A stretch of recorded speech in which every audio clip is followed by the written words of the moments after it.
Is it working?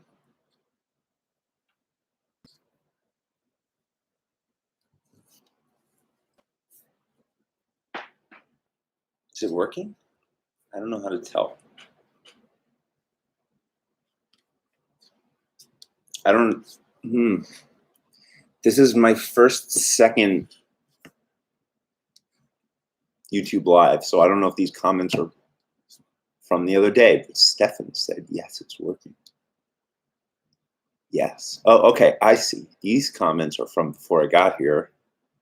And then those comments are from now. Hi, everybody. I have a friend with me.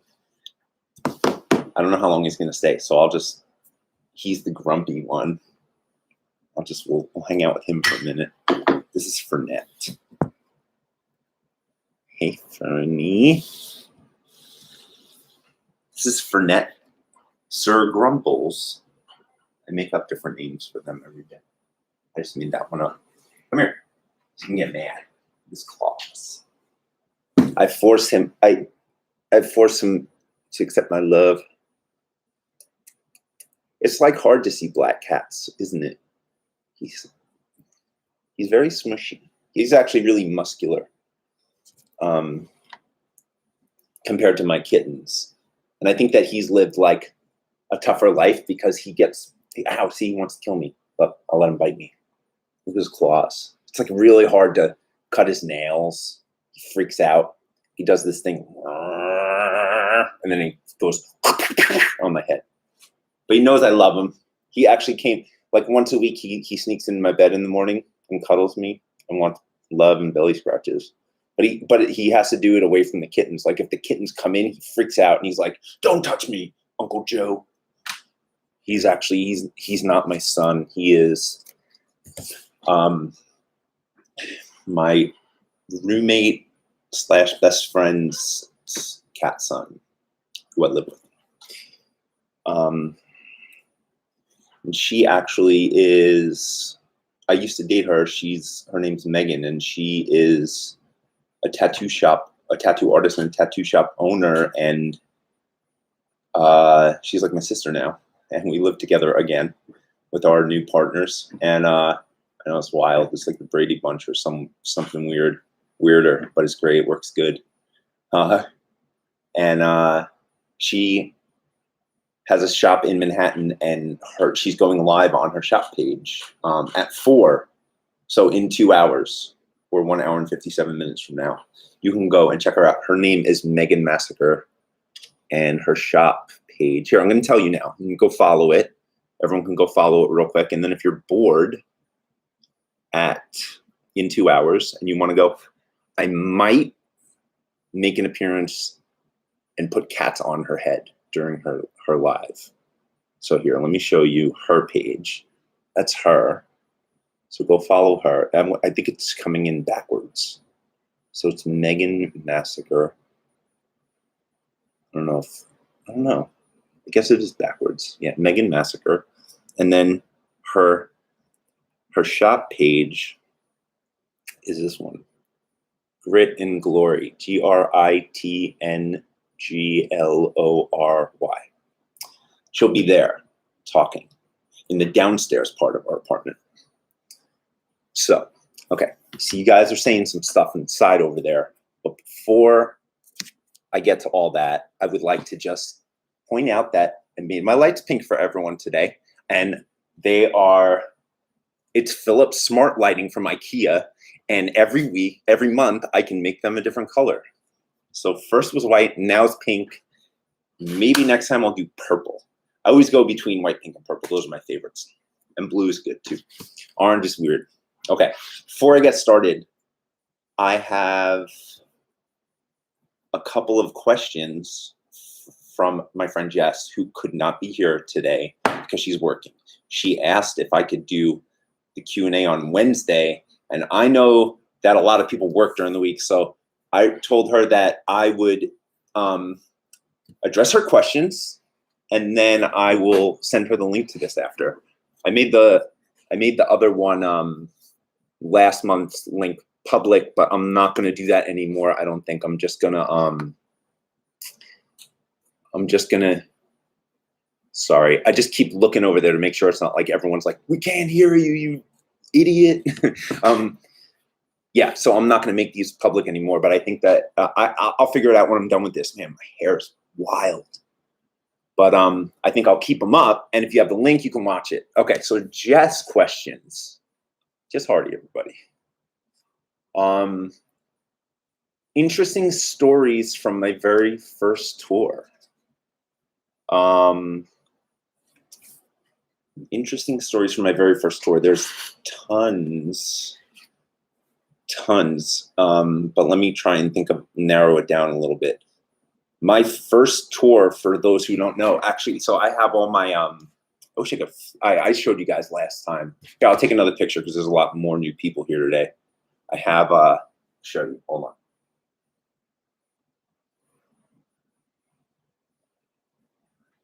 See, I have all my laminates ever since I've been touring hanging on my wall. There's a lot of them. And here I have the laminates from my very first tour ever, which I think was in 2004, 2005, summer 2005. And it was a band called Amen, for those who don't know. It's the band's not so active right now. They released 3 records, he's actually released tons of stuff, but the 3 main records that he released are 3 of my favorite records in the world. I was a big fan of this band before I joined it. I don't know if you guys listened to the podcast with Bobby from Blackcraft, but I talked a lot about that in there. But this was, I'm going to tell, actually, this is a perfect story for Jess. This was my very, very first band photo with my first touring band. This photo was taken by a guy named Sebastian Paquette. I think I say his name right, Paquette. He is a French photographer who has since, if you've ever seen Korn in like the past 20 years, he's the guy on stage with the camera. He's their touring videographer and photographer. And pretty much 99% of every picture that Korn posts on any web or any of their videos or live stuff or anything, he's filming it. So he took that photo of us, but it was right before I guess he worked for Korn. But Amen was a band that was in the same genre of Korn, kind of. This is like an aggressive punk band, but Ross Robinson did the first few records, the first couple of records, I would say, and Ross Robinson also did the first Korn records, the first Slipknot records, the first Limp Bizkit records. So this was that whole world of bands. But Jess will appreciate. So I'll go through who everyone is. So this is the singer, Casey, and it's pretty much his band. I don't know what it is about me always joining bands that are like someone's band, but I'm okay with that. It would be nice to like have my own band and like be in the band with other people.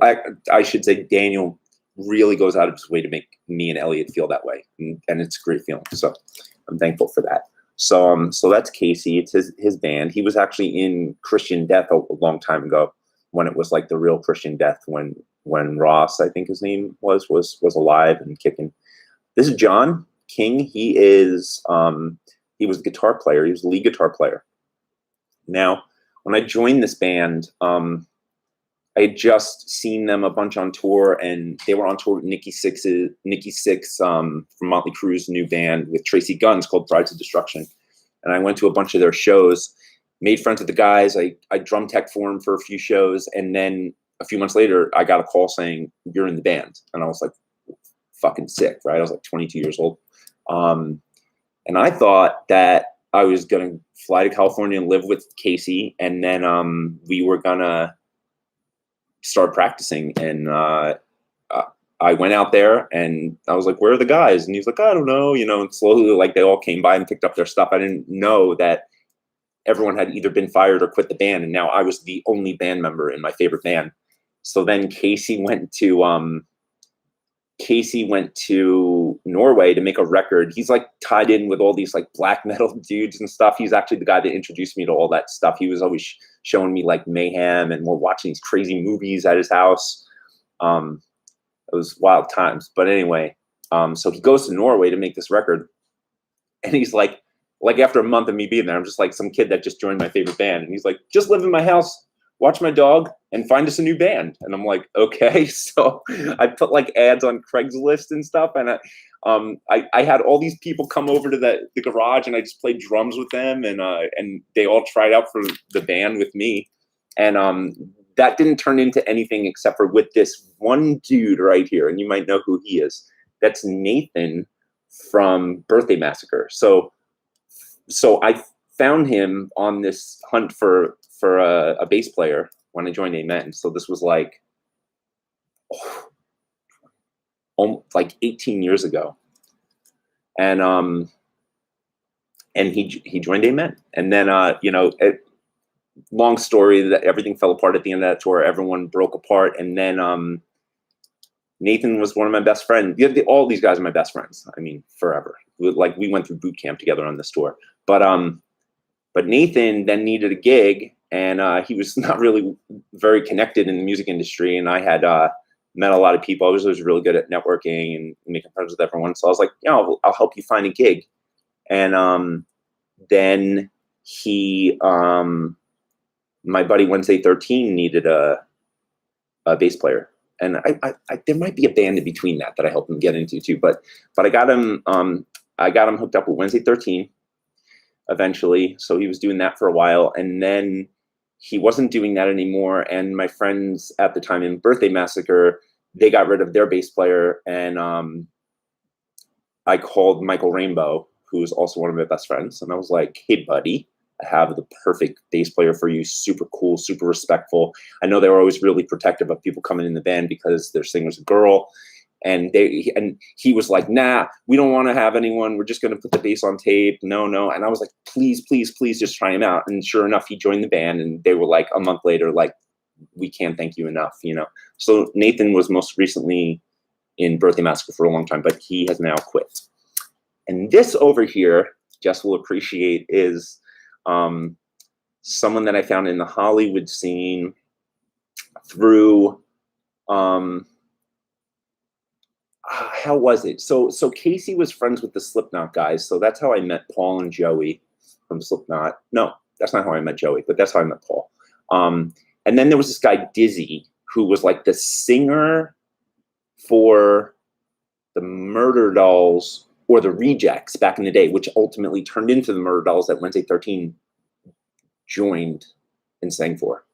But anyway, this guy played guitar in that, and I was friends with this singer dude, and he suggested him, and his name is Jinx, and he's now in a band called Black Veil Brides. So we went and hung out one night in Hollywood, got wasted with Jinx, made out with him, and and he joined the band, and he didn't even play with us. But anyway, we went on to, I feel bad back then. He was the newest guy, and the newest guy in the band always gets like hazed a little more than everyone else, because it's like, you join the band, you're the new guy that gets hazed. Then when a new guy comes, you're like, oh, I'm not the new guy anymore. And then you get to haze the other guy. So he was like the last new guy. So he got hazed the longest. But if you look in this picture, this was like the day or two after he joined the band, and we were like, well, you're not officially in the band yet, so you got to wear this flag over your eyes. And he's like incognito kind of in there. So yeah, that was a wild tour. A crazy story from that tour that just pops into my head because I need a haircut is actually when I was in Austria. When I was in Austria, I needed a haircut really bad, and at the time I think I had a mohawk, and I met these girls, and they were. I was just complaining to everyone I needed a haircut. I met these two girls, and they were like, "We are hairdressers," and I was like, "Well, can you do this?" And all I needed them to do was buzz the sides of my head, and all I needed to hold on. Okay, well, cool. All I needed to do was buzz the sides of my head, but I didn't have a buzzer. And they're like, "Well, we have scissors," and I'm like, "Okay." And they cut my hair with scissors, and It is the same. Is the same shirt as last month. I literally put this on because I thought I was wearing the other one. That's funny. Okay, let me get busted. So anyway, these girls cut my hair with scissors, but it was like buzz cut with scissors, and it looked like I put my head in a meat grinder. And then I was so bummed, and I just wore a hood for the rest of the tour. I got really drunk that night too, and I puked because I was so bummed. So Jess had one more question, but I just talked for a really long time. So Jess, I'm going to save your next question for next month, just in case you can't make it again. So let me get to some of this stuff over here. I see the word Jesus. Okay, let's see. What do we got? Aaron says I'm on a 75-inch TV. Does my nose, how much more bigger is my nose now?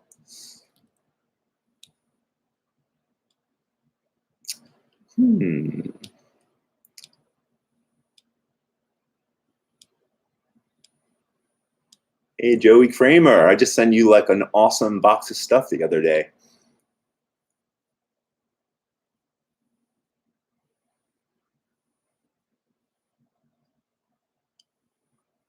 Okay, sorry, I'm reading this. I don't know if this is weird. What happened with Megan's eyebrow? That I think that you're making fun of Megan was on a TV show called New York Ink. There were like those three big first tattoo shows, which was Miami Ink, and then LA Ink, and then New York Ink. Megan was on that show, and there's like a famous meme from that, or video from that show where like one of the guys on the show, she used to paint her eyebrows on, and they like did something, and then and then the dude Robert on the show was like, Megan, your eyebrow or something. It's really funny. Actually, I was on the show too. If you guys want to Google me and New York Ink, I'm sure you could find some of the episodes that I was on. It's a little embarrassing. It is reality TV, but of course it was scripted. So it was me trying to act a little bit. I got really more comfortable towards the end of the third season. Started in the middle of the second season. I started dating Megan, came on the show. And then at the end of the third season, I remember I started finally feeling comfortable. And I think the very last scene of the third season was me talking outside of a restaurant by myself. And then the show got canceled after that. And Megan went on to do a bunch of other shows, though. Okay, where are we? It's just blurry, Aaron. That's because it's on a 75-inch TV.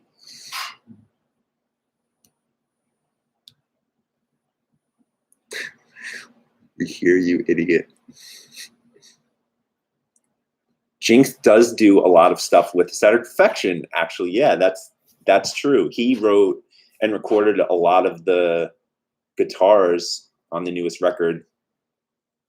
I don't even think that Daniel made friends with Jinx from me. I think that he met him somehow else. Because Jinx used to be married to Sammy from IMX, and I think that Dan was friends with her. But yeah, Jinx is in and out of my life ever since that band, and we're good friends. And he's a great dude, and I'm so stoked to see him being so successful after that terrible, crazy tour we did.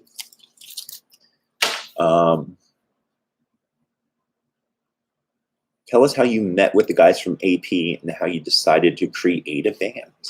Well,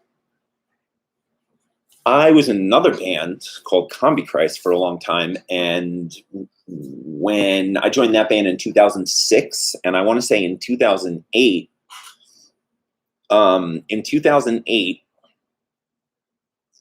I heard that a band called Aesthetic Perfection would be opening for us on a tour. So I looked them up, listened to the music, and I was like,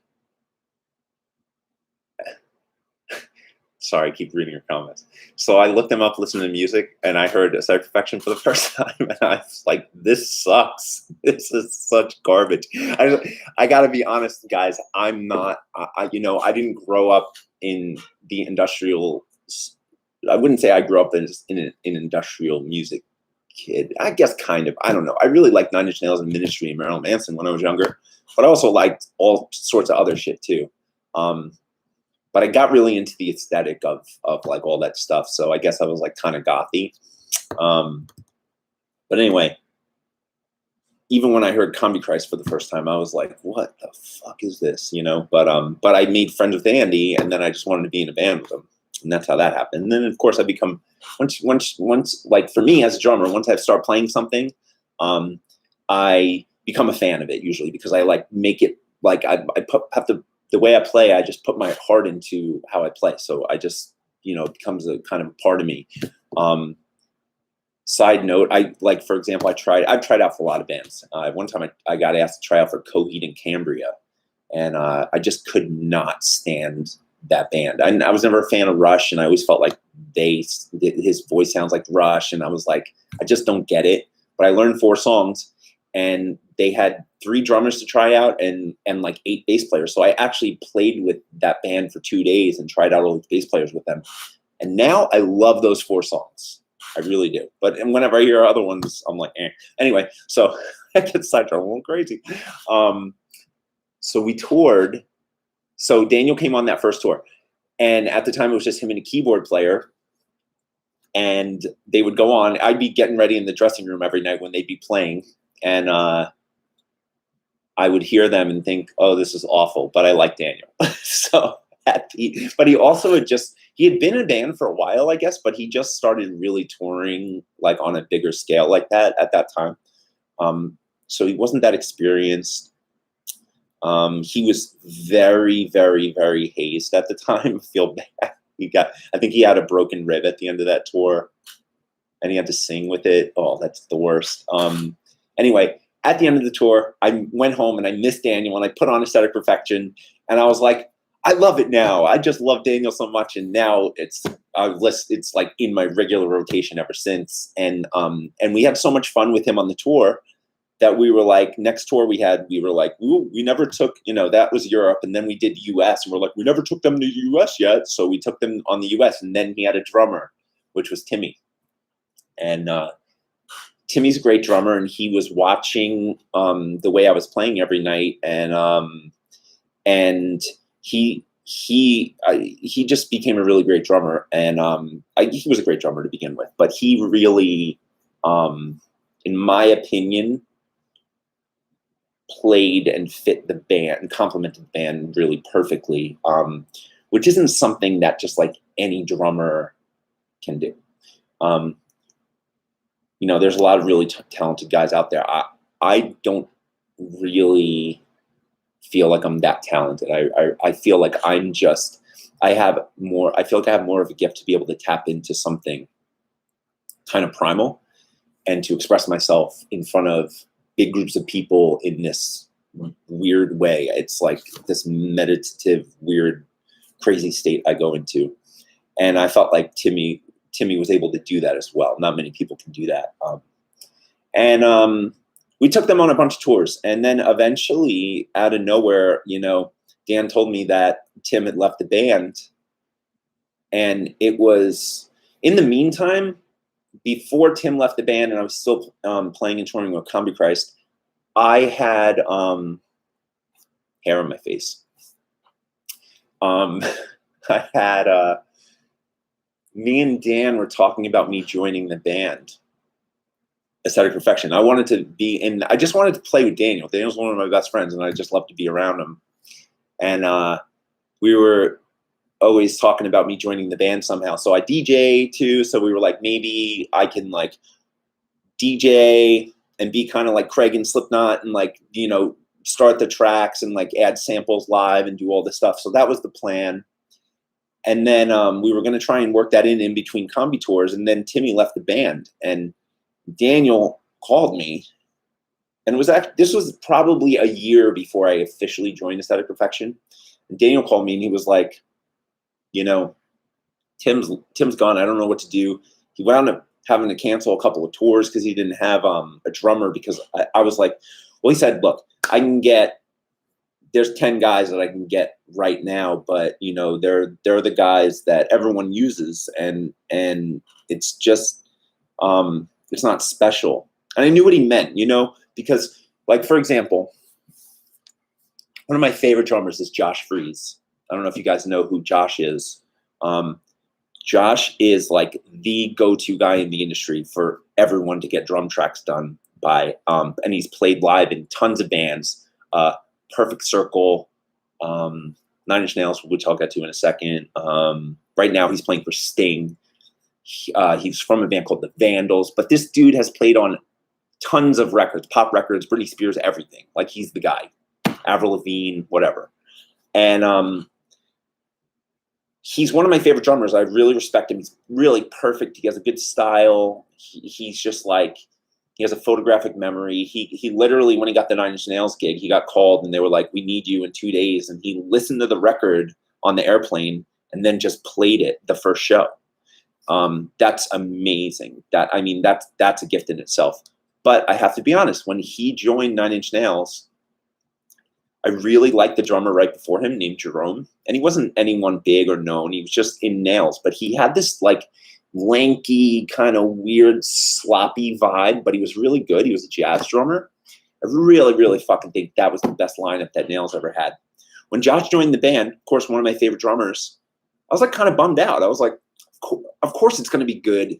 You know what I mean? And I think that that's what Daniel kind of wanted to avoid, because you know, there is a lot of guys out there that are just, you know, more power to them. They're just, you know, they're working, they're getting called for all the gigs, and that's great. And I do that from time to time too. But I think that Daniel understands, like, Daniel's come a long way since I've known him, and he just understands music and like what he wants to bring to the table and give to people in a way that I do too. And it was like unsaid when he told me, he was like, Tim left the band. And I was like, I guess I have to be your drummer now. Like, there's no two ways about it. I mean, by that time, Daniel started producing some really catchy music. He started doing like the more poppy stuff, which I fucking love pop music. I don't care what anyone says. Pop music is awesome.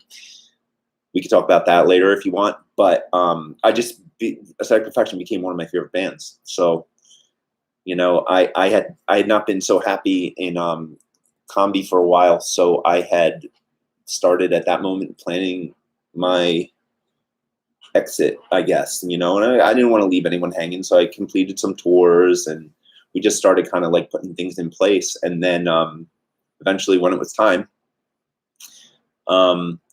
you know, I knew that Combi was about to release a new record and announce a new tour and stuff like that. And I just felt like it wasn't the right thing to do to not leave before all that happened, because at that point, you know, I might have had my name on the record or like picture in there. And like, you know, I have too much respect for Combichrist and the project and the band that I was in for so long to be irresponsible like that. You know, I'm always about looking out for the bigger picture.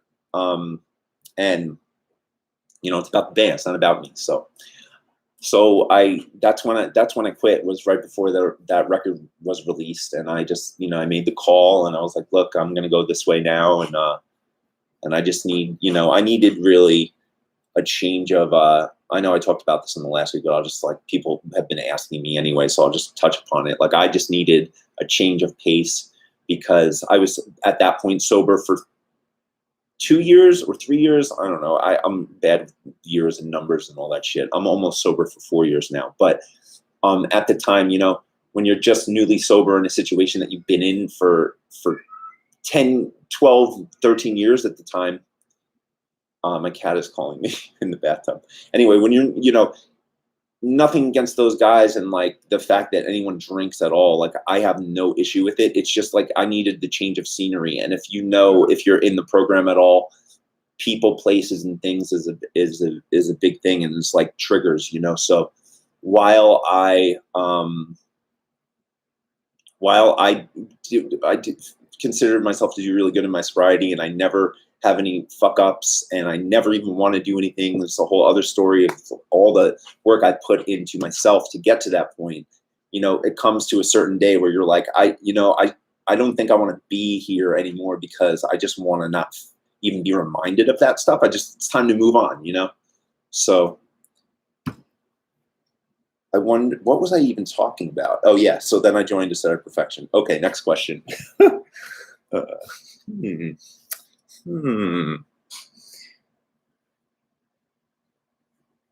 Eugenio, you had a lot of drum techs and roadies during the years. Austin, Bobby, Alex, Christian.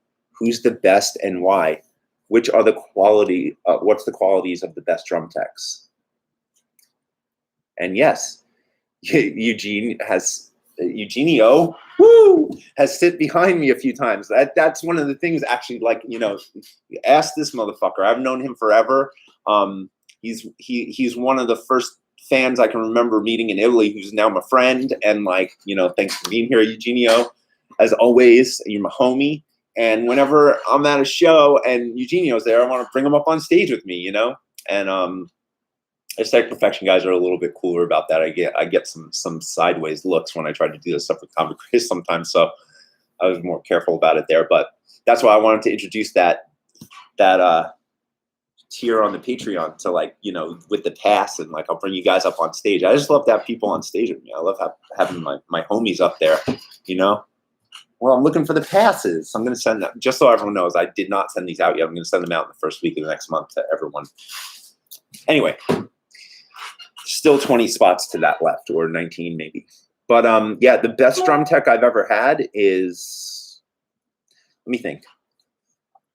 I'd say 3 for a different reason. No, oh, fuck. 4. Really, it was Bobby, Will, who's now the stand-up drummer in Comic Christ, and Howie was really good too. Here's the thing. This is what it comes down to. I mean, Gabe Shaw. What it comes down to is this.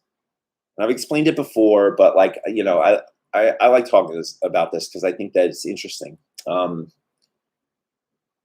When I was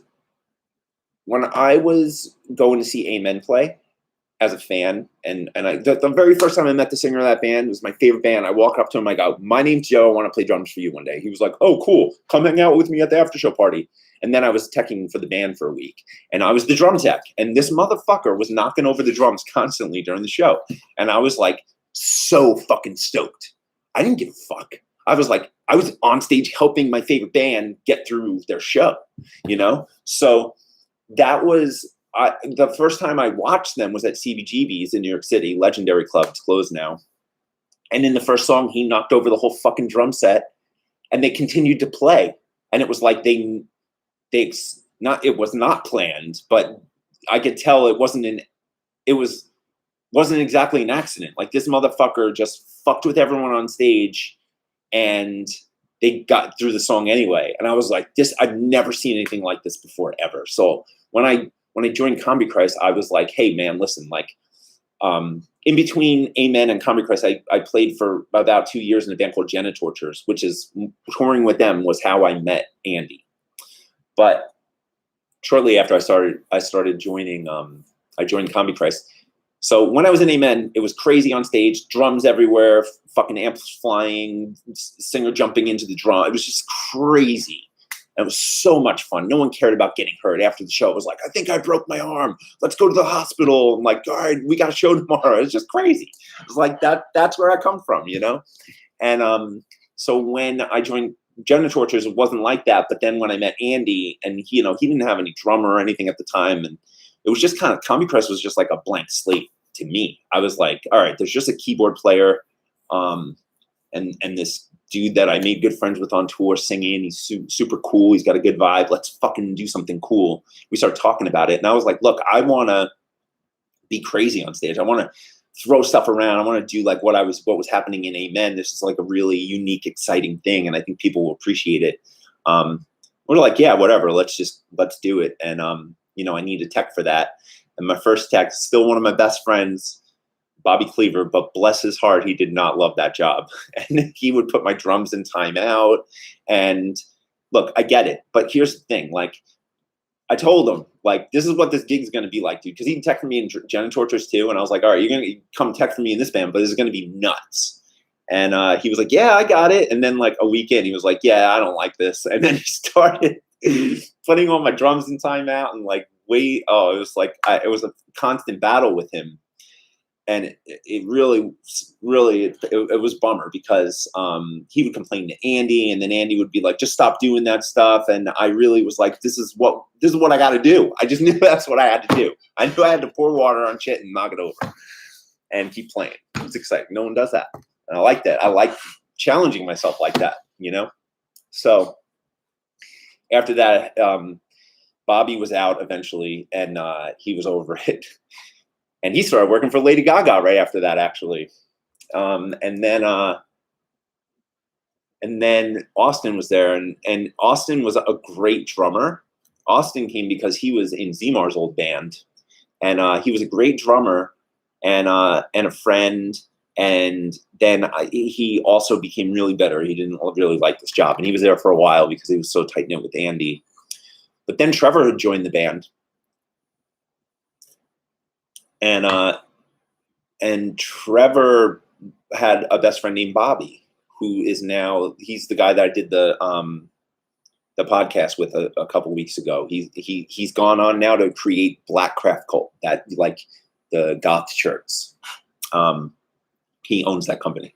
But back then, he was Trevor's friend that came on tour with us, and he was young. He was like 18, and he was just like ready to work, and he just had a great attitude. And Austin was still there, and Austin just really hated being drum tech for me. And Bobby was like, every day he was like, I think it's great what you do. And then I was slowly like, why don't you come and, guys switch a little bit. And then I had Bobby, and he would literally he'd have the biggest grin on his face the whole show. And it made my show better, and it made me go more crazy. And it was like a playground on stage, and it was fun, and he got it. And he wasn't a drummer. Maybe that was the trick. But I've had a couple of drummers who were drum techs, and they're great drum techs. It really comes down to if you get it or you don't get it. And for me now, I'm a veteran touring person. I've been touring for 16 years. I'm at the point now where it's like, if I have a drum tech, they have to be able to be my best friend. Otherwise, like, it's not going to work, And I think I'm I think I'm a pretty easy guy to get along with, but I am a little crazy. So I always tell them, like, look, when we're on stage, if I'm screaming, I'm not mad at you. I'm just like, my adrenaline's up here, So sometimes it's like, pick up that fucking drum, and then like, they got to know I'm not being mad. I walk off stage, I always hug them. I'm like, I love you, yeah. Like, oh, cool. Like, sometimes it's like, I need fucking water, motherfucker, like all this shit, whatever. But you got to get it. And like, if you're with the program and the rage, and you can like be there and like be in it and be stressed out, but control the chaos, and like, just I mean, as far as I'm concerned, the drum tech is part of the show, and like, I can't do the show without them the way that I want to. So, and Christian right now is my drum tech in Europe, and he's fucking awesome. He has the best attitude ever. So, all right, I'm talking way too long, huh? I hope I'm not boring everyone. Wednesday 13. Haven't heard of his name since Murder Dolls. Well, he's constantly touring. Actually, I should talk about him because he's a good friend of mine. I played drums for one tour. He actually asked me to join the band at a weird time in my life. This is an interesting story. There was like it was right after the What the Fuck Is Wrong With You tour with Combichrist, which was shortly after I joined, I guess, a year or two. And there was like a weird falling out with all the wives and girlfriends involved in the band. And there was like a moment where the band was like not going to happen anymore. This is right before like the lineup revamped actually on Combichrist. And like, I won't get into like all the personal issues of why this all happened, but when the lineup in Combi was revamped, I was the only one still in the band. but in that time, we all thought the band, there was going to be no more Combi Christ, and I was with my then fiance or wife, and she didn't really like me touring at all, and I was young, and I didn't know what to do. I was like, well, I'm married now, maybe I'm not supposed to do this anymore. I don't know. So I was like, all right, I'm going to quit touring. Band's done anyway. And then Wednesday asked me to play in his band for a European tour, and Nathan was in the band at the time, from who I spoke about earlier, and I said no. And then a week later, I found out I was having a son, and I was like, all right, I need to do this tour and make some money, and then I guess this will be the last tour I ever do, right? So I did do that tour, and it was like 2 weeks long. That's a whole other story. It was a crazy tour. I think there was a lot of crazy shit happening at that time in everyone's lives. Jason, the guitar player at the time, he passed away not too long ago, maybe a year or two ago, I think. And Wednesday and I are both sober now, so we survived and now seem to be thriving. So yeah, he's still touring. Oh, and what I want to say is I follow a few people on Patreon. I support some of my friends and some other people that, it's a gift to be able to do this and like be involved in all these different worlds, and I fucking love it. I love it. And Wednesday is like the best Patreon. He just made this show called Wednesday's World, which is like a Goth Wayne's World, and it's so bizarre. You like sign up for his Patreon. It's fucking awesome. He's my favorite, seriously. Okay. Those jellyfish on TV? I think they were before. Sorry, it took me so long to get there. We all need a haircut. Let's all cut each other's hair. You know, it'd be really funny if we all stood in a circle with blindfolds on and scissors and goggles so that we didn't get our eyes poked out, and just cut the hair. Excuse me, I burped. Cut the hair to the people to the right of us. Let's do it. That'll be the next meet and greet on tour.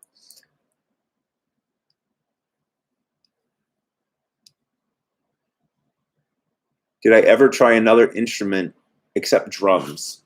Well, yes. I actually, first of all, I wanted to be a bass player. The only reason I started playing drums was because the music teacher came in my class and was like, and when I was in second or third grade, and he was like, next year you can take a music instrument and you get to leave class for a half hour every week. And I just heard leave class for a half hour every week, and I was like, what's the easiest one? And he goes, drums. And I go, okay, I'll do that. But I really loved the bass player for Poison, the old 80s hair metal band, for some reason, Bobby. He was like my rock star guy, and I always wanted to play bass. So I kept doing drums for a couple of years, and then my mom was like, let's take serious music lessons outside of school if you're serious about this. And I was like, okay, but I want to learn the bass. And the old guy at the music school wanted to teach me like this upright bass because I'd have to be playing it in the orchestra in school. And I was like, I don't want to do that. I want to do this electric bass, And my mom just goes, why don't you just play drums? And I go, okay. And that's how I became drummer. It's crazy. And I didn't think about it now, but it is a hard deal for people that are really tall to get gigs in bands that have to stand up. Every once in a while I see like a really tall bass player. Usually the bass players are the ones that can get away with it because they're just kind of like in the background. But I'm so tall. I'm always taller than everyone else. And I think that I kind of look like a goon. So I'm lucky that I chose something that I sit down, and then I just have really long arms and it looks wild. Okay. And then I learned to riff on the guitar, and the opening riff for 46 and 2 by Tool. I learned that riff probably 25 years ago, and I used to work at a Guitar Center, and I would pick up a guitar 20 times a day and play that riff. And still to this day, when I pick up a guitar, I will play the same riff, and I'm always like, yep, definitely not a guitar player.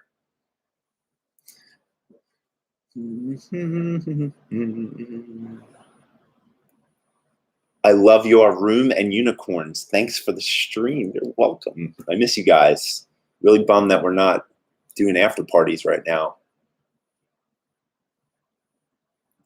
Okay, I'm backing up here a little bit. Hold on a second. There's a lot of shit in here.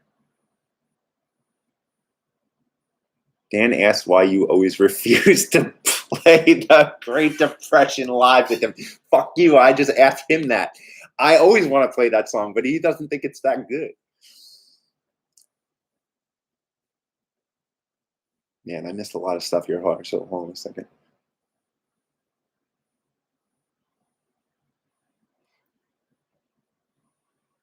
Okay.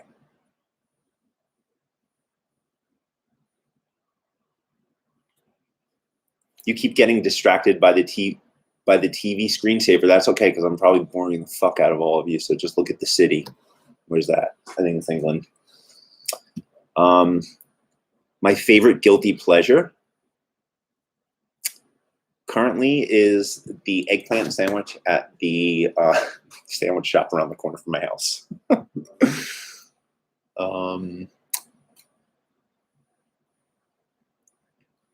You have been a great touring partner of many bands. Have you ever missed composition, production, and recording process inside the studio? No, I do not like to be in the studio. Usually people either prefer to be in the studio or to be on tour. That's actually a really good, if you're ever meeting one of your favorite musicians and you don't know what to say, always ask that. That's something that a lot of people ask, and it's a good question that a lot of people like to talk about. Like, a lot of you probably wouldn't know that Richard from Rammstein prefers to be in the studio. Of course, he has a great time live, but he loves to create things.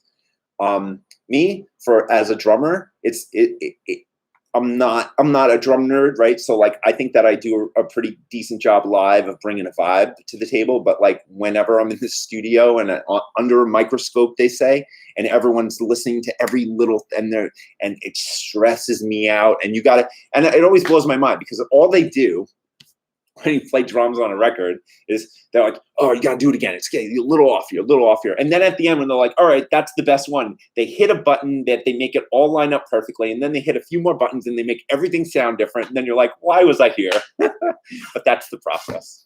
But actually, I haven't really done that much studio work, but I just began a relationship with Roland electronic drum company. Well, they do keyboards and everything, but I just ordered a whole bunch of stuff to create a studio, a recording studio. When I have my practice studio, and I'm turning my drums into a recording kit. So I'm gonna be contributing live drums to the new Aesthetic Perfection stuff. And that stuff arrives in the mail next Thursday. Very excited.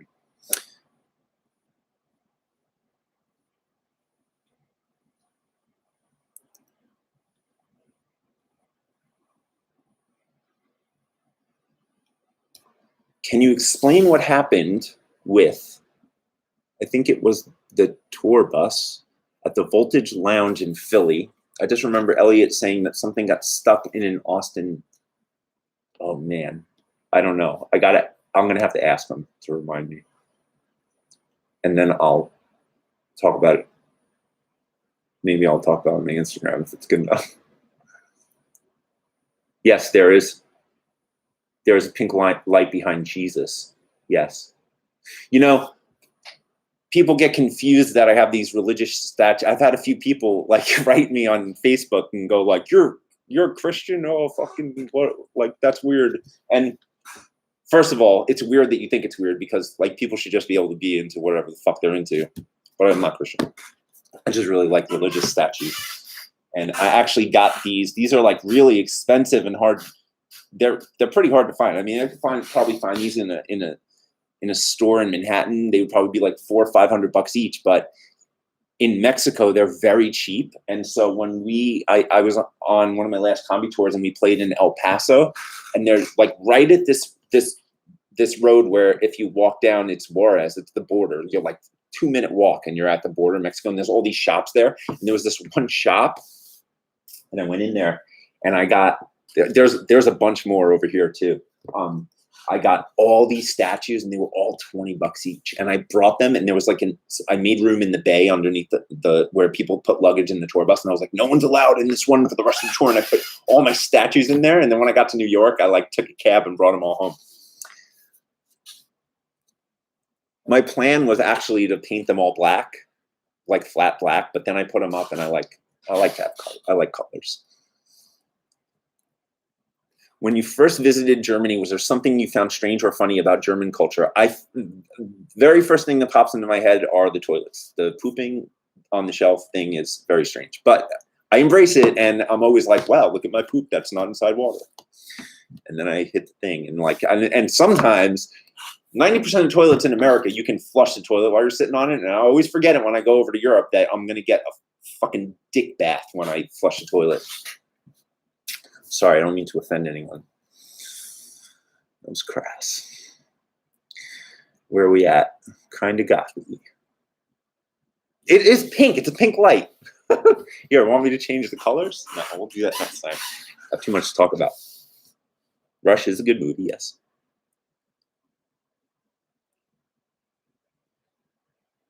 A hilarious video of drinking competition with Daniel and Andy, and it's a pity that you'll never see it again. Well, here's the deal. Yes, I have a lot of videos. There's my cute little Ella with the thumbs. Get to her in a second. I have a lot of videos that I took down off of online because, you know, like, I think that things are just different now. I just think that, you know, there's something to be said about evolution, like personal evolution and like social climate and stuff. And it's like at a certain point, it becomes irresponsible to continue to perpetuate certain jokes or ideas or, you know, I actually learned this the hard way, but it was a very valuable lesson, you know, like things like that were funny back then for a lot of us. And now it's like, you know, anyone in the music industry would look at all that stuff and just kind of be like, you know, what the fuck? And everyone's been there. Everyone's had these like crazy wasted parties and doing all this weird stuff. But like, you know, it's just not who I am anymore. I'm still crazy as fuck. I'll tell you that much. Like my brain's a little wild, but I'm just not doing that stuff anymore. And I don't want people to look me up and be like, oh, this dude gets fucking hammered. And like, you know, I was like a kind of like a jester back then. So I think that we all collectively are like, maybe we should take that stuff offline. So if you saw it, lucky you.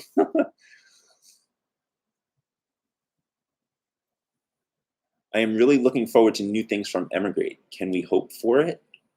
Actually, Richard and I are putting a drum set together right now for getting some ideas recorded, and I think that I'll be going to Berlin sometime over the summer to start doing that with him, and for a little change of scenery. And you know, Richard's just one of my very best friends in the world, and we miss each other a lot, so I'm really looking forward to that.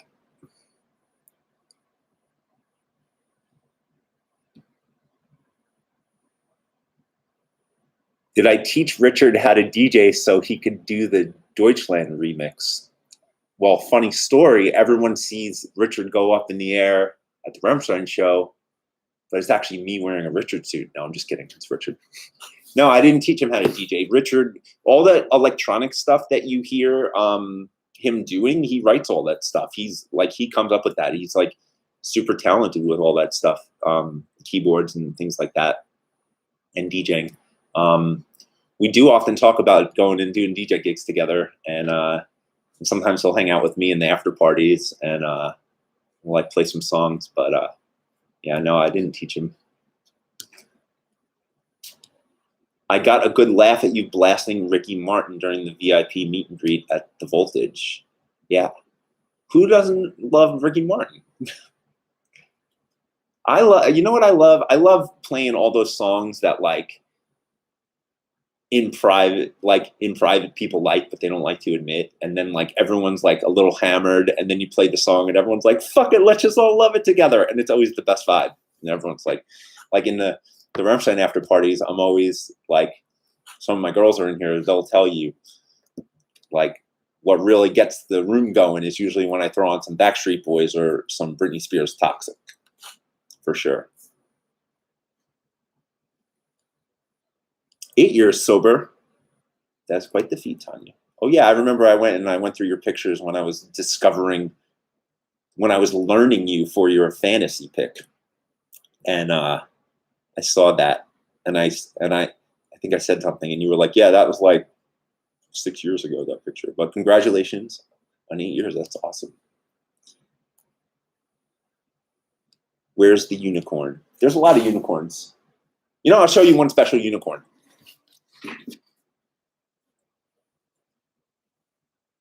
This is one of the first unicorns that someone like ever made me. I think someone gave this to me at Mariluna like fucking 15 years ago, and it's like got CombiPrice logos on it. I thought that was so cool. So I still have this guy. Wish I knew who made it for me. Sometimes people write their name. Here, everyone. Here's the shot for Instagram posting. Everyone take a picture. Get it?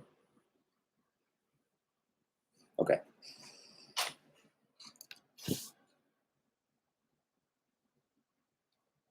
Okay, I just showed you a unicorn. We'll do one at each. We'll do one at each meet and greet.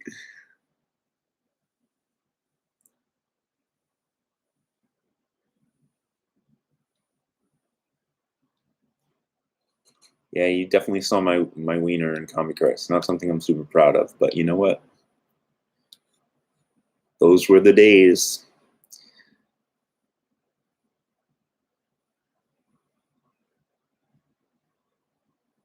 Fuck. Keeps like jumping around when I'm moving it.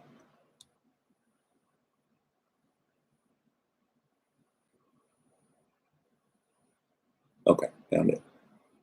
Good morning, Cheyenne. You're in California. For some reason, I always thought that you lived in Vegas. If you guys see in the comments over there, someone named Chi Star. She has modeled a bunch of Fuck Sleep stuff recently, and she took awesome pictures, and I'm super pumped to have her on board wearing our stuff, taking great pictures. And she is awesome and does like some live stuff on her page. She has a lot of followers. You guys should go follow her. She does also really cool makeup stuff that I'm into.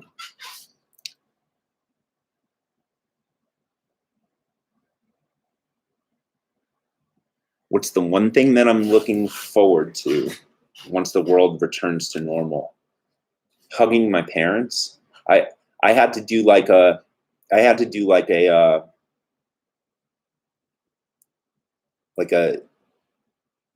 top, I don't want to say top secret. It was like a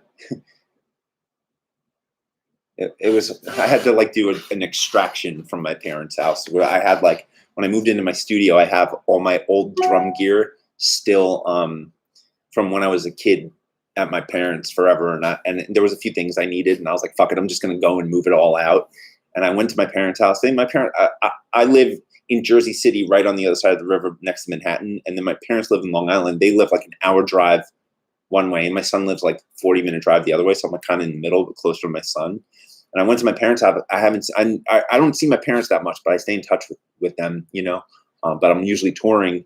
Now I'm home and I can't see them because they're in their 70s. I don't want to get them sick. Who knows if I'm having this virus or not? I feel healthy, but we all know that they say, who knows? So I had to go and get my drums, and I had to wear the mask and the gloves in the house and take the clothes off. I wasn't naked. I had like a second layer, but I had to go, and my mom was crying because she wanted to hug me. That was really a bummer. So I look forward to knowing that it's safe to hug my parents.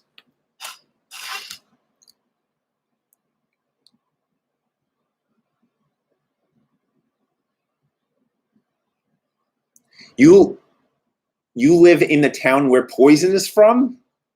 That's where is it? You know, I randomly met the son of the bass player, came to one of my shows in Tampa.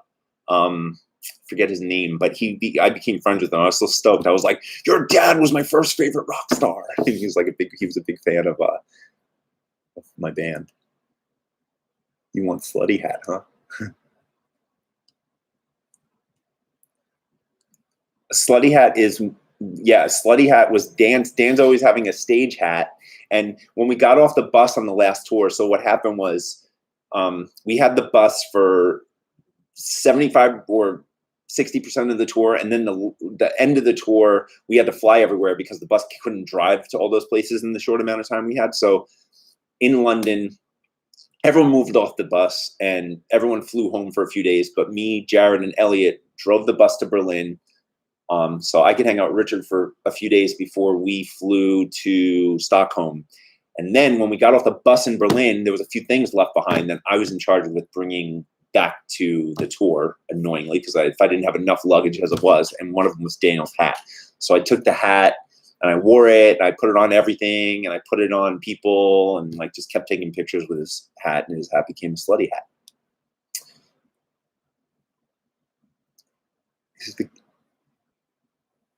Is the cat making some biscuits? Wait, what was that? You name lots of great people you find on the road. Is there anyone you would not tour or play with again?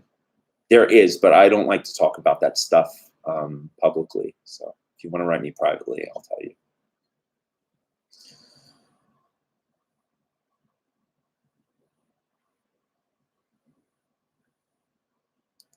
Will Emigrate ever have a tour? We always talk about it. I hope so one day.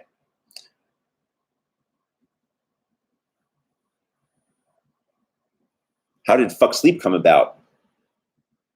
That's a good question.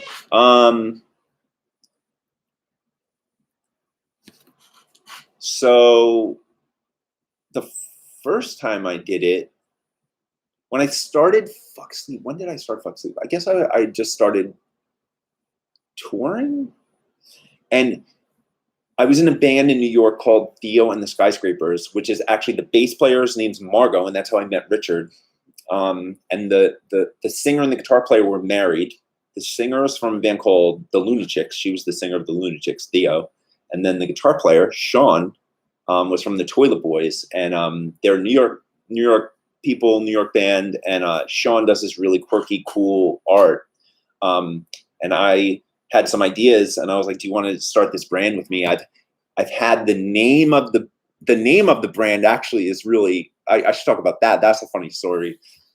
I don't know how funny it is. It was funny at the time, but basically I was on the prom, which is like the dance everyone goes to when they're graduating high school. And it's traditionally like where everyone gets super fucking wasted and has sex, although I was having sex for plenty of time by that time in my life. You get super wasted and you go do weird shit and whatever. So I was always into drugs, and I had done a lot of drugs. I think I did, I was with all these dudes, and we did like mushrooms, ecstasy, smoked pot, drank, took ketamine, which was always really weird because you're just like, I don't know, I'm moving, and then you stop moving. And there was this one, and like the big plan for the whole night was to end up on the beach, and it was like going to be like the sun's coming up and we're all going to be like, that was the best night ever. And sure enough, we're driving from Manhattan to the beach out in Long Island, which is like an hour drive, I don't know, at like 5 a.m. And everyone is so fucking miserable and just sitting in the back of this limousine, just like can't even like form words. And someone just goes, I need sleep. And I just went, fuck sleep. And everyone burst out laughing. And at that moment in my life, it clicked. And I was like, I just said the most ingenious thing ever. And then I was like, oh, I can like spell this without a CK and make it my AOL Instant Messenger screen name. So I always knew I was going to do something with it one day. And then, so one day when I met this dude that I was in a band with, and I liked his art, I was like, well, we want to do a brand together. I have this idea for this name. And then we did some shirts. That's when he designed Unicorn Fuckers and Cocaine Kate and a few other ones. And then I moved on, and I was like not really doing it anymore. And then Bobby actually started Blackcraft. And but when Bobby was drum teching for me in Comedy Christ, he started wanting to do. I think I was like kind of still selling like the old their shirts like on tour or something, like Unicorn Fuckers or something. And Bobby was like, can you teach me how to like sell shirts? And I was like, yeah, you find a guy, you got to design, and these guys print it. And I was like, and he made a few brands before he made Blackcraft. And then when he made Blackcraft, he actually asked me if I wanted to do it with him. And he was like, you just got to move to California. And I was like, well, I can't do that. And then next thing you know, he's like doing super great, but he's my homie, and he wrote me and he's like, dude, you should do Fuck Sleep again. Like I'm getting these like I'm doing so much quantity that I'm getting such good prices. So like, you know, why don't you let me help you get it going again? So then I was like, all right. So at the time, Blackcraft traditionally, and especially back then, was just one color. It was white. He was like, you know, if you do it with one color, it's super cheap and super easy to get it done quick. And so I talked to my friend, and I was like, I'm going to do this now on my own. And that's how it started again. And it's just been something that I like do to support myself in between tours. You know, and it's fun. It's just like more of an outlet. Sometimes I have an idea for a shirt and I think it's genius, and like, here, I'll show you one.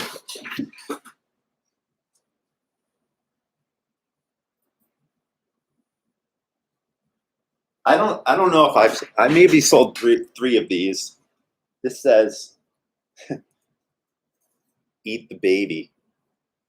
So every time one of my friends posts a picture like, oh, we're having a baby, or like, we just had a baby, I always think of how weird it is that hamsters eat their own babies, and I always just write eat the baby and freak everyone out. And then I'm like, yeah, if I make this shirt, people can show up to hospitals with it and wear it. I know my homie Michael got one. His son or daughter got born and he wore it to the hospital. He took a picture for me. But this is my best-selling shirt ever.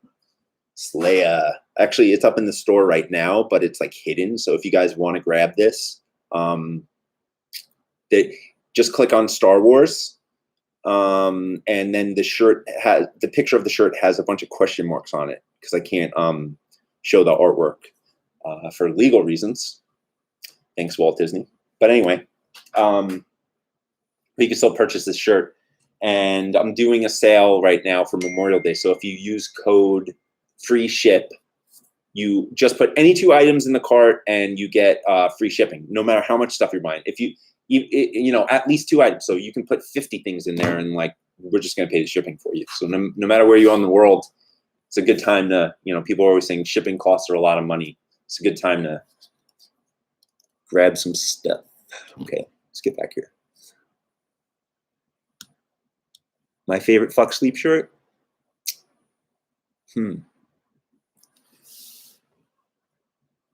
Oh man, there's really one there. I mean, Fuck Sleep is it's my brain, really. So there's one for every kind of mood. You know, I've been thinking about doing something fun in the Patreon post where I like pick a shirt and I like explain it, because a lot of times I'll put a shirt out and I'm like, oh, this is genius, and then no one buys it, and I'm like, I guess it only made sense to me. But I feel like all you guys are here for a reason, and you kind of like maybe like what's going on inside here, so maybe I could explain them to you and you'll appreciate them. I think dicks are so weird was a really good one because dicks are so weird. They're just weird. Like, I have a dick and I'm like, what is this fucking thing hanging off my body? Why does it feel good when I touch it? It's weird. It's fucking weird. Okay. So dicks are so weird. Usually when people see that, they're like, yep, they are weird. So that was a favorite of mine. Actually, I had probably gone through 20 of those because I wear them, and like every time I'm on tour, someone falls in love with the shirt, and I'm just like, they're just like, eventually, can I please just have that one? And I just give it to them, and I get another one.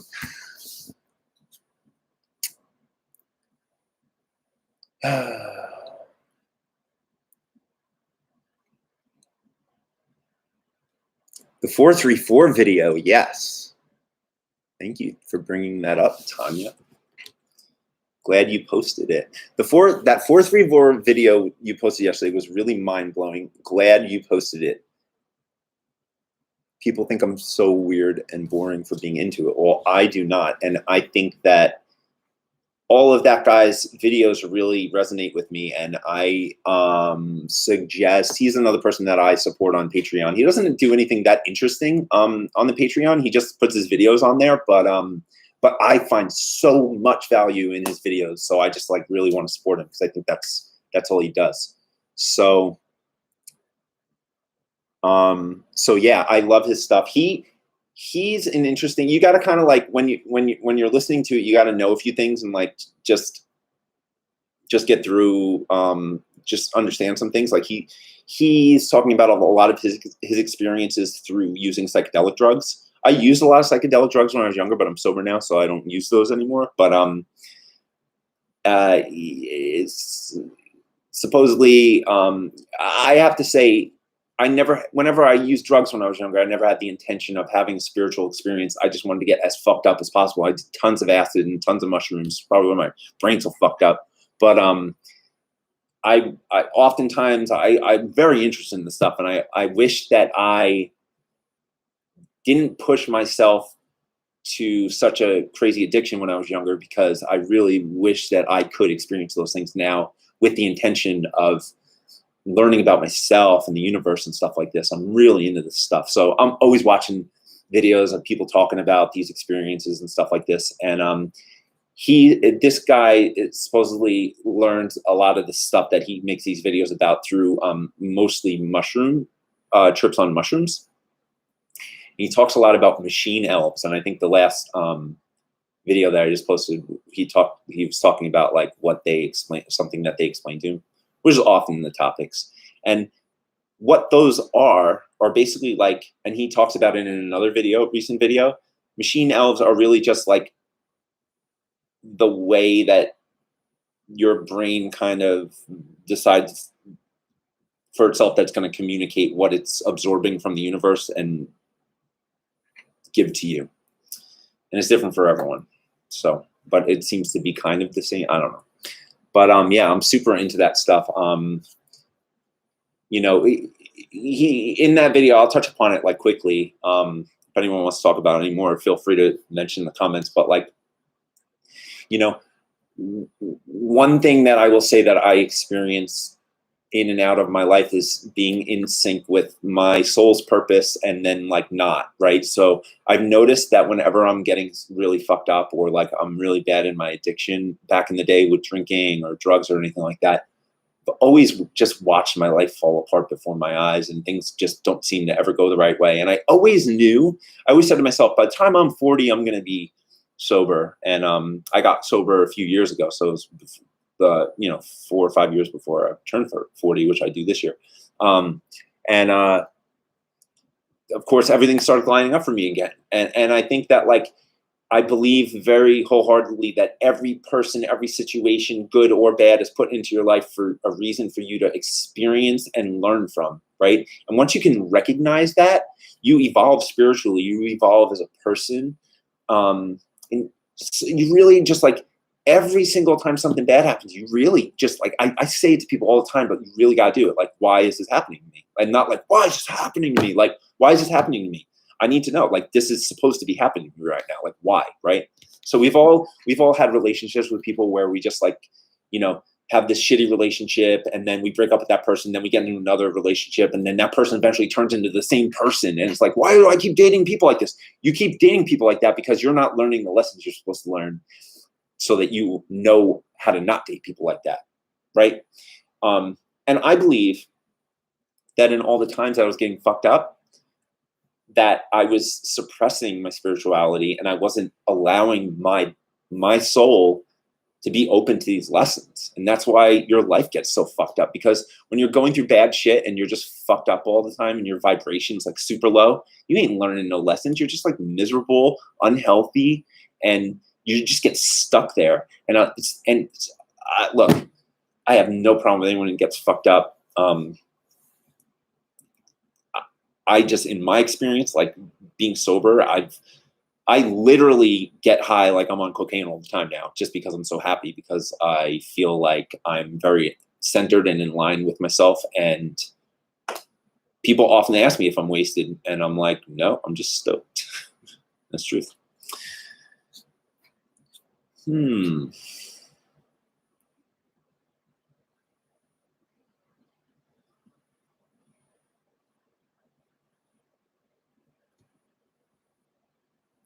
Yeah, I'm not. Tori, you said you're not sure if you buy the machine elves thing, but he makes some solid points. So, like, this is the thing, and I kind of like take this approach through many things in my life. I just kind of like, I try to be optimistic and like open-minded as much as I can. So, like, if I hear something and it hits me the wrong way, and I'm just like automatically shut off to it, and I'm like, that's stupid. I feel like I'm not there's something to be gotten out of everything, right? So like, if I'm gonna watch it, if I'm gonna go see a movie, like, oh, I went to go see Jumanji 2, like 10 years ago, I would have been like, this is gonna suck. And like, instead, I just went there. I'm like, this is gonna be cheesy as fuck, and I enjoyed it. I'm like, well, it was a good cheesy movie, whatever. You know what I mean? So like, I just kind of like my brain goes there more easier these days. So like, when I hear things that I'm just like, I, I'm just more interested to hear these things. And if someone says something a little weird or off-putting, I just always recognize that that's their experience, not my experience. And like, you know, um, and he actually talked about that in one of his last videos. So if you're into him and that machine elves thing threw you off a little bit, you should watch the video about where he talks about machine elves. I think it's like machine elves and what they look like, and he explains 15-minute long video of like what exactly they are, and like you'll understand it a little better, I think.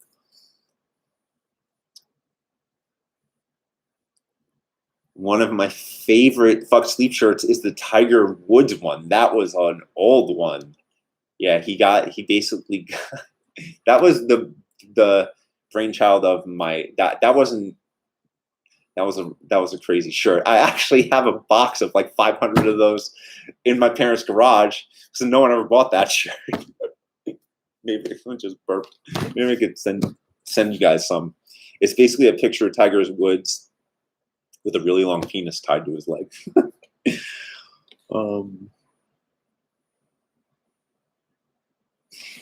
Yeah, the AP Discord. I look at it. I just don't understand it. I need someone. I really need someone to hold my hand through it.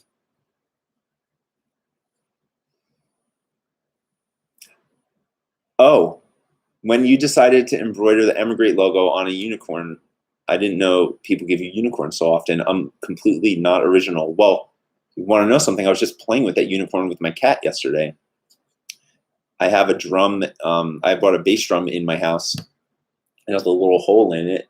And one of my cats went in there, and he couldn't get out. And I have that unicorn downstairs by my practice drums, and I was using it, and he like finally jumped out at the unicorn. So your Emigrate unicorn saved my cat.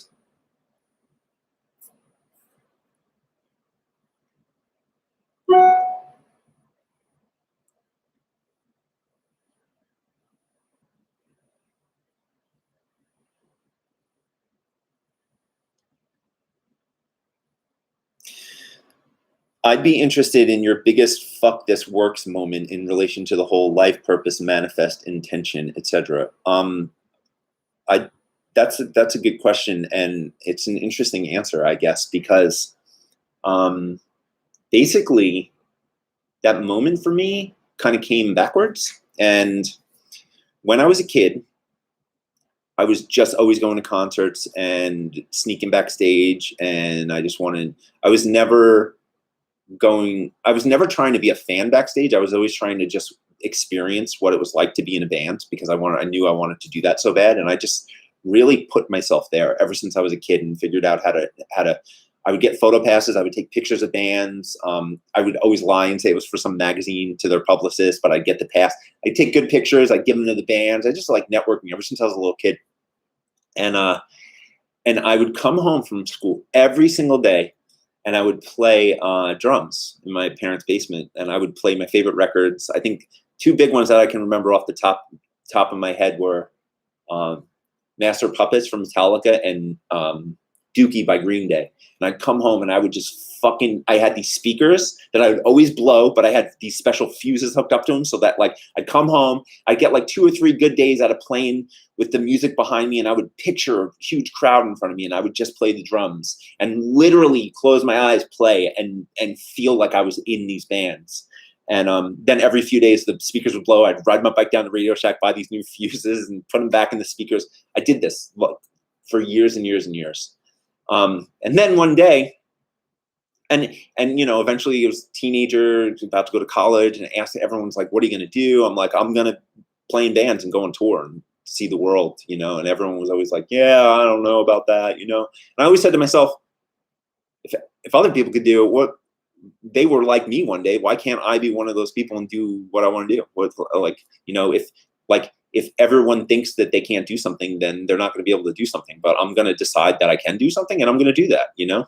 And then I eventually I was touring, you know, and I was like, wow, this worked. I knew in my heart the whole time I was going to do it, and I felt it, and I felt like I was doing it already, and then I was doing it. And then all of a sudden Oprah started talking about this book, The Secret, and I remember watching the show. Everyone was talking about this book, and I watched her show, and I was like, oh, that's totally true. This is what I did with my life. And that was like a big like poof moment. So I'm a big advocate of The Secret. And actually I have like a bunch of them over there whenever I have to randomly, like out of nowhere, go to, I should show you guys what this is. It's pretty cool. Where are they? Where are you? There they are. Hold on, coming back. So I have a stack of these for whenever I have like a birthday or going to somewhere where I need a gift, and I need to give someone a gift. I don't know. And this is not the regular version of The Secret. So this is like daily teachings, and every day there's like a new thing. And what you do is, I love this. You just start it, and then like there's a message on the day, and you just like wake up in the morning, you think about this message, and they're just like positive messages. You just think about that message throughout the day, and you keep that piece of paper in your pocket. And then at some point in the day, you'll meet someone that you want to pass that message on to, and you do that every day. And then you tell them you're going to want to pass this message on to someone before the end of the day or tomorrow or something. And, you know, and I love giving these to people. My ankle is doing better, but it hurts. Wait, here, let me show you. I can use some tips on this. So like I can play drums, I can walk, but when I go like, when I go forward like this here, it really hurts back here. When I'm going downstairs, I kind of have to wobble. I can do everything but run, and it's a little uncomfortable to go downstairs. And I can't do like the child's pose when I do yoga stuff. I can't like make my feet like that. Hurts.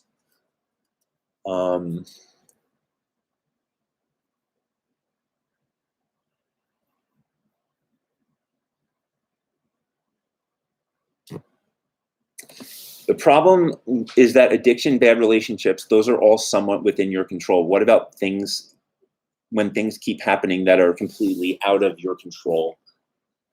There's lessons to be learned in everything. I know that you signed up for the tier, and I'm going to be texting with you, and I'm looking forward to it now, because this is like exactly one of the reasons why I made that tier, so that I could talk to people about this stuff privately and like really get to the bottom of some stuff. Because one thing that I pride myself on with my friends is trying to be objective and supportive in a really interesting way through my experiences. So like, you know, we'll get to the bottom of some of this stuff, you know, and hopefully I can help you have a new perspective. I only have one of those spots left available, by the way, guys, if anyone wants to be in touch with me through text.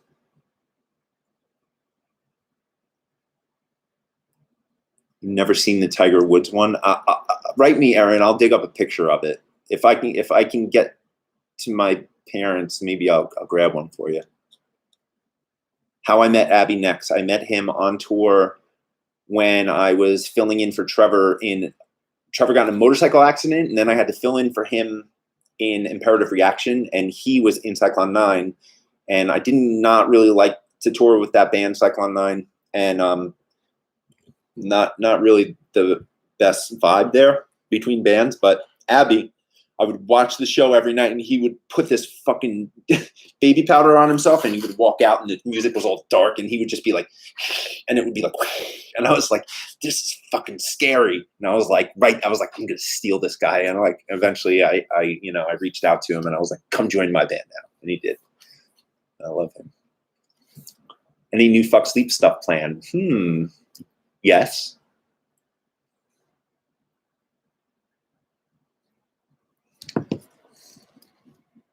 I discovered The Secret back in 2008. Every time I get really down on life and like nothing is working for me, I watch it. My sister got me this exact same thing. So funny you should say that. So as far as when I was talking before about cheesy stuff, if you are more of a movie person, I'm more of a movie person too. I'll be honest. Like I have a lot of books. I have only read like 5 of them, and I'm always, oh, I'm gonna read this one day, and I'm like stoked to have them, and I'm always like, okay, I don't want to read right now. But anyway, watch the movie. It's so fucking cheesy, and it's just one of those things that like right when you start it, you're gonna be like huge eye roll. Just force yourself to get through it and like look past the cheesiness because the message is awesome. And I did the same exact thing every time. It was like 2 or 3 times a year. I was like, I need to watch The Secret. And I would do the same thing to my friends. Like, go watch The Secret. Is that Bowie on the wall behind me? It is. That's an artwork that my ex-wife made for me about a year ago.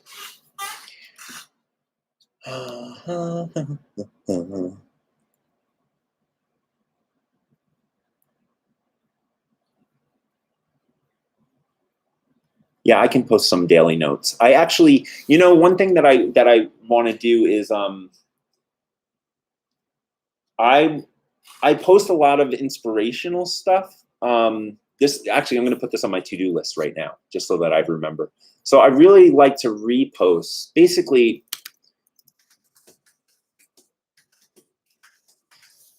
I'm sure you guys have seen like my reposts. A lot of people, I'll see something on Instagram. I follow a bunch of these like positive pages, and if something resonates with me for whatever reason, I'll repost it. If I'm like, this is a good message, maybe someone needs to hear this right now, or I'm like, I needed to hear that good. I just repost it. And in the beginning, I thought it was cheesy to do that. And so many people come up to me and they're like, thank you or write me and stuff. And it gets me so charged. And that's also one of the reasons why I was so stoked to do this Patreon, because I wanted to like just be a kind of mecca and collective of things like that. I haven't been posting, I thought about this the other day. I haven't been reposting that stuff that much on my main page. I haven't really seen it in my feed. Maybe the algorithm isn't showing it to me that much anymore, but I'm going to follow those pages on the private Instagram page so that I could do that there, because obviously you guys all hopefully want to hear this stuff and get a little inspired and stuff. And that's what I want to bring to you guys. So look out for that stuff. I'm going to be doing that stuff more on the private Instagram, which is the 3rd tier. Yeah, by the way, I guess I'll talk. Yeah, I have a couple of things written down here that I'll just like talk about real quick before I finish these last few questions. So I already talked about the Fuck Sleep sale that I have going on. Put at least 2 items in your cart, use code FREESHIP, and it's free shipping all over the world. You can get 50 things if you want, free shipping, as long as there's 2 things in there. I already talked about Megan, my best friend, who I also live with, is doing her Instagram live at her store, which is at Grit and Glory, in a half hour right after this. So if you guys are still up for a little live action, maybe I'll go down there and throw a water balloon at her. No, I'm not going to do that. She'll kill me. Yeah. And then the only other thing that I want to really talk about before I'll get to these last questions is the Patreon. Is I made the first 3 tiers are unlimited. Anyone can sign up for those. They're the tour blog and this Q&A thing, which is the second one. And then the third one is the private Instagram, where I do birthday shout outs and the silly videos and like more personal stuff, and tell like kind of story. I look through my phone photos a lot, and I'll be like, oh, I want to talk about this. And like, stuff that I wouldn't really express on like the public Instagram. So that's unlimited. But then everything above that is limited, right? So I only have a few spots of some of the things left. And the way that I mapped it out, like with how much time I'm able to put into this, is like once those spots are full, they're full. So I think that I like the fantasy picture. Everyone's really stoked on those. That's the 4th level. And I think I have like 9 spots left on that. And I probably won't open more up for a while. So if you wanted to get in on the fantasy picture stuff, go upgrade to it now. And then And then there's like, I think I should just have it open so I can tell you how many are left of each one. But there's the fantasy picture. I want to say there's only 9 left. Then there's the laminate. Here are these things. The laminates that you guys can wear to shows and then get all the awesome live perks that I was talking about. A couple of people have been asking me when these will get sent out. And what you get with the other stuff you get with this tier is a time capsule item, which is like something from my touring life or something kind of unique. And the way that I'm approaching it is like, I'm going to send you guys like kind of artifacts with like little card explaining what it is. So that it's kind of like, you know, a little, like eventually you'll have a little collection of like a little like mini Jolette's museum exhibit or something, you know, so something cool every 3 months. And everyone in the tiers above every 3 months will get one of those things too. So I'm going to send these out with the first time capsule item. So a couple of people are going to be getting these sent out to them in the coming next week or so. And then there's the letters. I have, I think, 9 of those left. I love writing letters. Just send you guys letters in the mail every month. So I got 9 spots of those left. And then there's the best friend tier, which is texting, and that sold out. And then there's the tier above that, the family tier, which is like supercharged, like whenever there's a show, like you're just like fucking, you're in there like if you're my mom or my cousin or my girlfriend, but not with girlfriend perks. So then there's 1 spot of that left. But yeah. Okay. So last questions. And then I have to go because I really gotta pee. Okay. I have the Ace ankle brace. Thank you.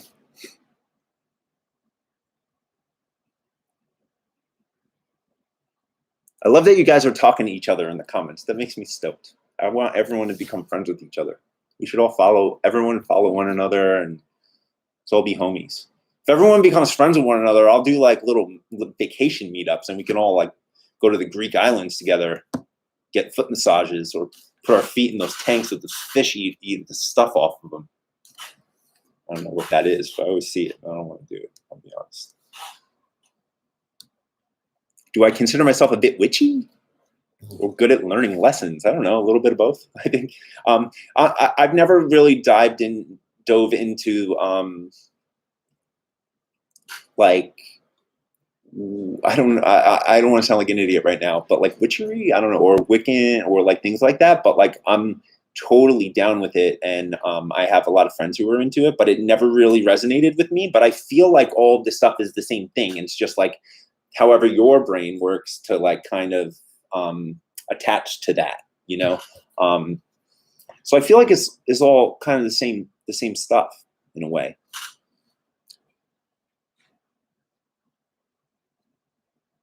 Say hi from hi Alex's dad. Lettuce in the mail? Yeah, I'll send you lettuce in the mail. What I got some like red thing happening. I'm like, yeah, I need a spa day. I got bad skin. I need a haircut. I should have a haircut. It's my girlfriend. She's a hairdresser, but she just left her scissors at work, I guess. All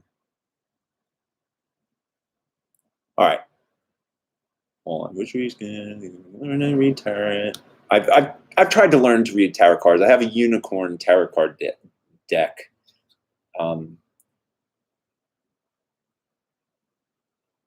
But I didn't stick with it. I just like hit up my friends to do that for me. Or you, as you can remember from our picture.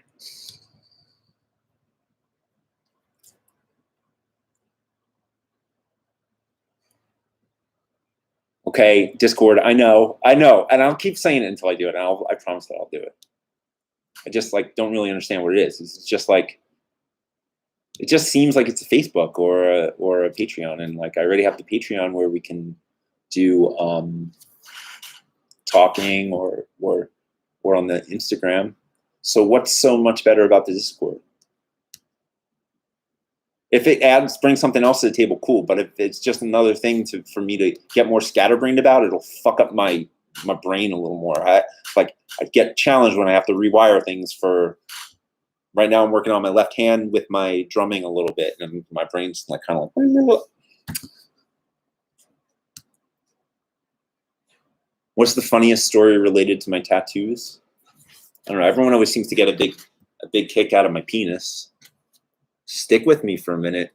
Would you like to see my penis? I'm going to show you my penis. Ready? Boom. That's my penis. That one's always a hit at parties.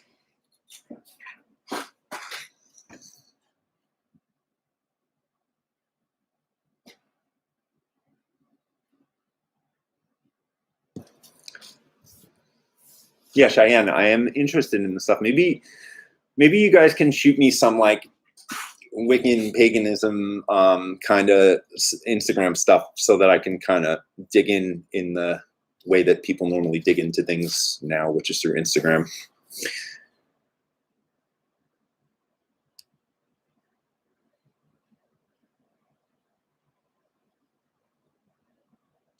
Hey, Aaron's dad. Man, I don't know why I keep burping. Am I drinking a lot of this coffee? Have I picked my nose during this thing?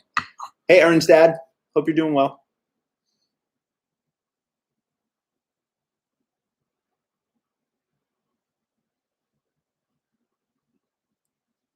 Hi, Amina. Amina was at one of my favorite shows on the Lindemann tour in St. Petersburg. It was one of the last ones, too. All right. I'm at the bottom of the list. Now, there was a lot of stuff in here. I have a few minutes left if you guys want to like ask any pressing things. Otherwise, I'm going to end it so that I can pee. I really, really, really got to pee. I got to start wearing diapers to these things. All right.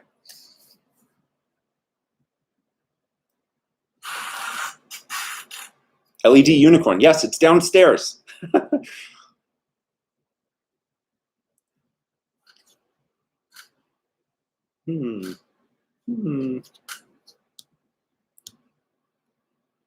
Well, I can't go get it right now, Aaron. I'll get it next time, and then I'll have it set up. I'll have it set up right there for you next time. Actually, and I have all the jewelry stuff with the precious stones that you made me hanging on Jesus over there. This is weird. Jesus watches me do sexy time with my girlfriend. It does not suck. It's a unicorn, Aaron. How could it suck? Most embarrassing thing that ever happened to me on stage. All right, that's the last question. Let me think for a minute. Oof. Well. Okay. This is not such an easy story to tell. But I'm going to tell it anyway.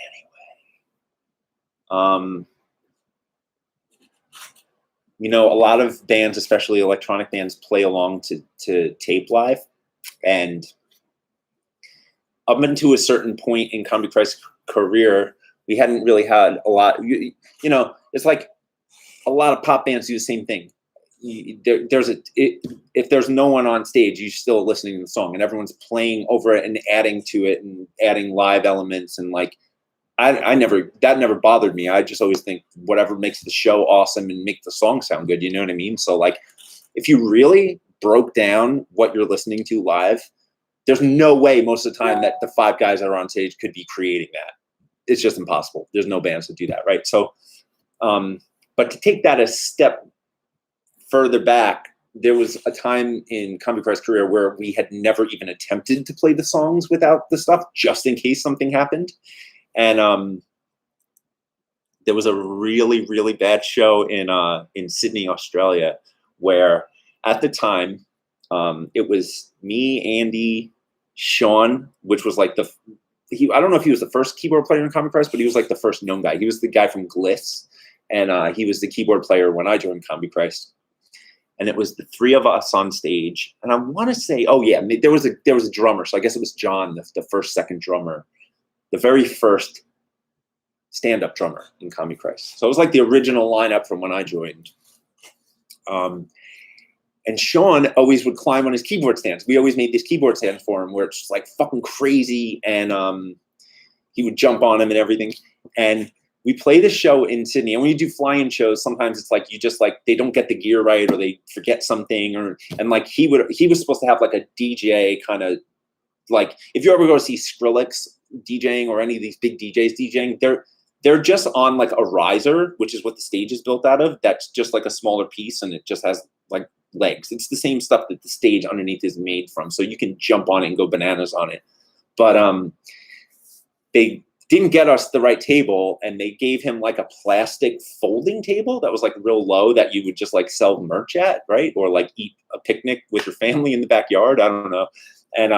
And Sean used to control the computer and the laptop, which sent out the music that we all listened to and played along to. And I remember when we were setting up that day, he's like looking at the table and Sean was always real quiet.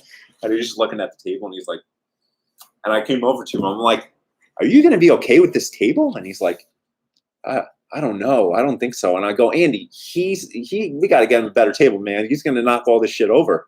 And Andy's like, nah, just don't jump on it. Sure enough, we started the song Intruder Alert. And I think it was the second song in the set. And this song had like a 2-minute intro. And it was just like, Intruder Alert, Intruder Alert. And it was like 2 minutes before I started just going doof, doof, with the kick drum. And I'm just like sitting there vibing to the intro, you know, like I'm sideways. So like you guys are the crowd and I'm just like this, Intruder Alert. And then all of a sudden the music stops and I look at Sean and he's like, oh, and the table's on the floor and the laptop. I'm like, oh my God. And Andy runs over, they get the laptop back up and it's all good. And I'm like, oh fuck, all right, we'll just start the song over again.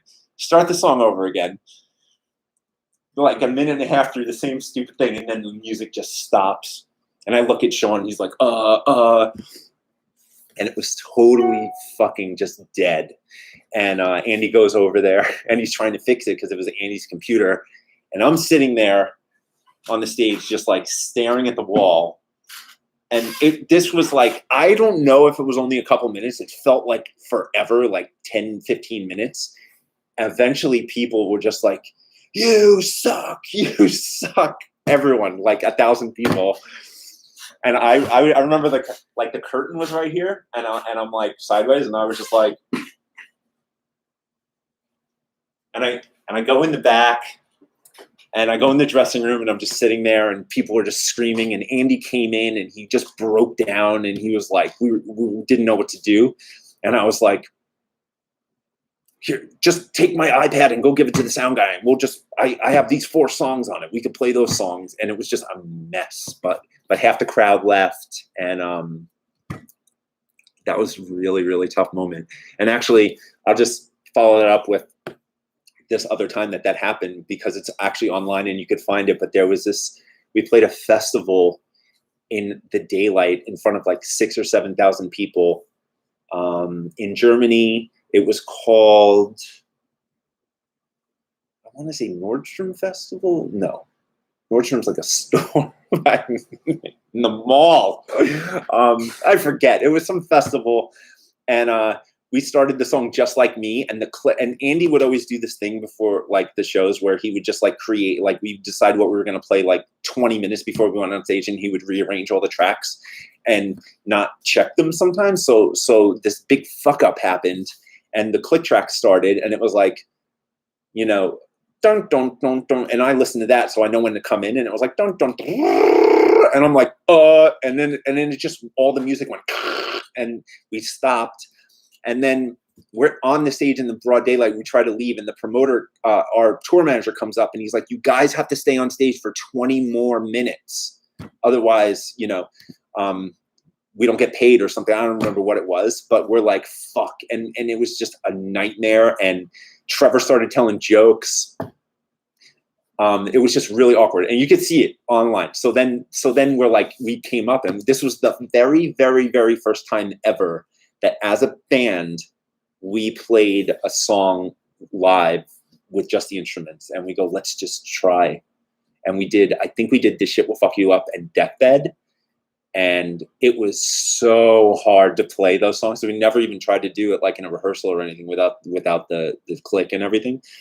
And while we were doing it, I think we all just felt like we were dying inside in front of everybody, you know. And I watched it back. We all watched it back afterwards, and it wasn't as bad as we thought it was, I think, but it's still pretty crappy. But after that, we were like, let's just practice some of these songs without. And then we had like a handful of songs that didn't have a lot of electronics in them, that if that ever happened, we would just pull those out and like just do a little rock show, which was pretty cool for people whenever that happened. But all right. Yeah, that's gonna be it. Yeah, wait, someone said it. Which festival was it? I just saw it. Fuck, where was it? What did I just see?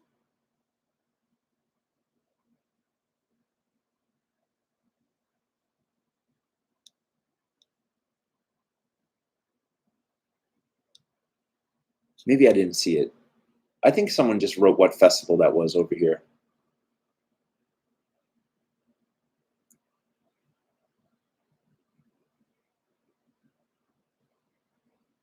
Thanks. Thanks for re-answering the questions for me over here, guys. All right. There's 14 minutes for me to go downstairs and eat some food before Megan starts her, before she starts her Instagram live on her store page. So I have to go and fill up a lot of water balloons too in the meantime. So, hey guys, thank you so much. That was a lot of fun. And if this time is working for everyone, Nordstern Festival, that's what it was. Yes. Okay, good. I found it. Nordstern Festival in Hamburg. So thank you guys. I feel like it's a good time to do these things at the end of the month because we can all hang out and talk and like on a weekend because people work. But if there's some time that collectively would work better for anyone else, just let me know. But I think this is the best time. I don't know if Sunday works better than Saturday for some people or whatever. If everyone, you know, however many of you are in here, write me and say we should do this on this day at this time, then I'll change it. But other than that, thank you so much for everything. I love you all. Seriously. I know I say it a lot, but I really mean it. And I think that more people should tell people that they love them as much as possible and just spread that love and just have each other's backs and spread some good vibes because we all need it right now. So thank you guys so much. I love you.